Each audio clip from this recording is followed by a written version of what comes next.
Hi guys, my name is Nee and I'm with Patrick from GNC. Patrick is a pre-med student and he's gonna give us education on creatine today.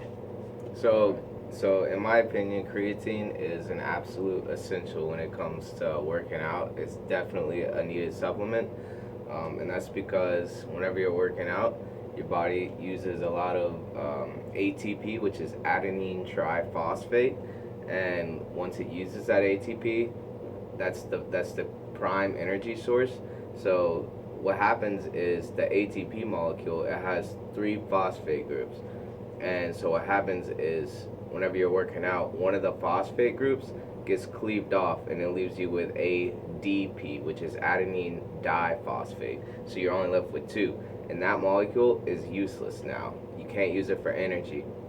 So what creatine does is it donates, it's actually creatine phosphate.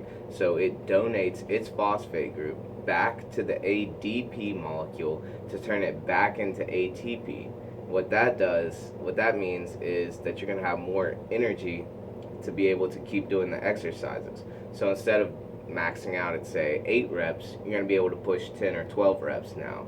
So, and by pushing more reps, you're going to grow bigger, you're going to go stronger, and there's even studies showing that you get faster. So creatine is definitely a needed supplement. It definitely helps out for lasting energy in the gym. It's going to help you put on muscle. Now there's several different kinds of creatine. This one right here is creatine monohydrate. It's personally what I take just because it's the simplest, it's the cheapest. You can get it in big sizes like this. Like this right here is 200 servings and it's only $25.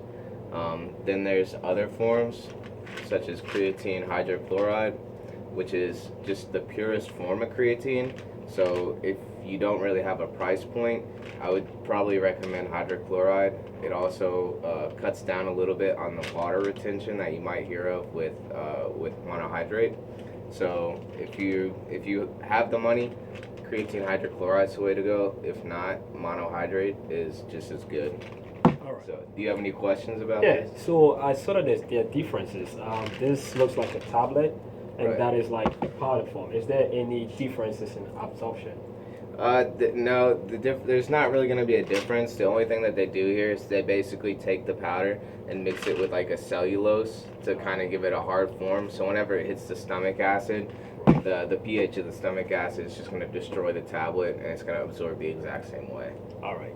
So let's talk about side effects. Do you know that are there any studies about side effects or something that we should be aware of? So something that you should definitely be aware of whenever you're taking creatine is the amount of water that you're drinking. All right. I suggest that you drink at least 1 gallon of water per day while you're supplementing with creatine, Right. because creatine it's tough on the kidneys and your kidneys has to work extra hard because the creatine actually retains water inside the muscle cell. Right. So that means that water isn't getting to the rest of your body's cells. So what you need to do is to drink more water to overcompensate for that. All right. So can I supplement creatine with anything like maybe BCAAs, protein?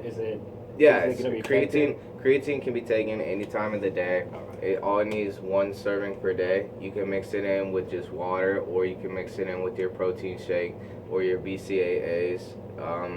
Honestly, BCAAs, it's a decent supplement, Right. but like if you have a balanced diet, you really shouldn't need BCAAs unless you're training like 2 or 3 hours in the gym, because at that point you're gonna start breaking down a lot of muscle, and the BCAAs will prevent the muscle breakdown. So I'd say, like, for me, I'm a college student. I don't have a lot of that extra money, Right. so I don't really spend it on the BCAAs. But I do think that protein is also a necessary supplement if you're trying to get big. So Right, and I know guys that are like, hey, maybe more is better. So creatine, if I mean the recommended dose is like 5 grams a day, right.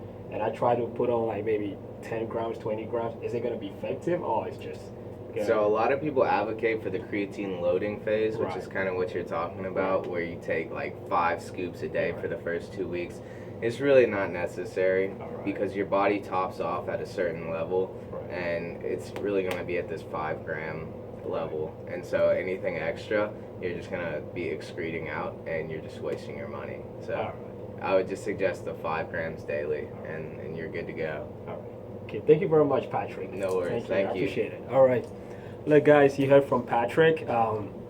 He gives us extensive knowledge about creatine supplementation. We'll see you guys in the next episode. All right. Goodbye.